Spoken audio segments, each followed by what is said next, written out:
नंदुरबारमध्ये पावसाची दमदार बॅटिंग, पावसामुळे धनपूर धरण ओव्हरफ्लो, निजरा नदीकाठच्या गावांना सतर्कतेचा इशारा. तुळजाभवानी मंदिरात भाविकांना लाडू प्रसाद देण्याची प्रक्रिया पूर्ण, लवकरच भाविकांना लाडू देण्याची तारीख जाहीर करणार, मंदिर संस्थानचे अध्यक्षांची माहिती. शालेय पोषण आहारात विद्यार्थ्यांच्या आरोग्याशी खेळ अजूनही सुरू, विद्यार्थ्यांना दिल्या जाणाऱ्या मिल्की बार चॉकलेटमध्ये निघाल्या आळ्या, धाराशिवमधील धक्कादायक प्रकार.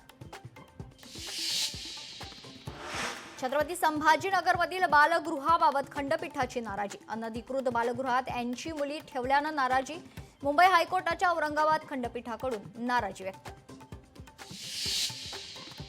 पुणे पोलिसांनी काढली 7 आरोपींची धिंड, कोयत्यानं हल्ला आणि दहशत माजवणाऱ्या आरोपींची धिंड.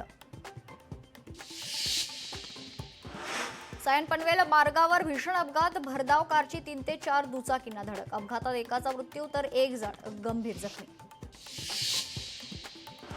राज्यात गुटखा विक्री सुरूच, अहिल्यानगरमध्ये सापडला लाखोंचा गुटखा, 76,80,000 रुपयांचा गुटखा जप्त, मुंबईला गुटखा घेऊन जाणारा ट्रक चालक ताब्यात. प्रेयसीला रबडीतून दिली गर्भपाताची गोळी, पुण्याच्या हिंजवडीतील धक्कादायक प्रकार, लग्नाचा आमिष दाखवून तरुणीशी शारीरिक संबंध.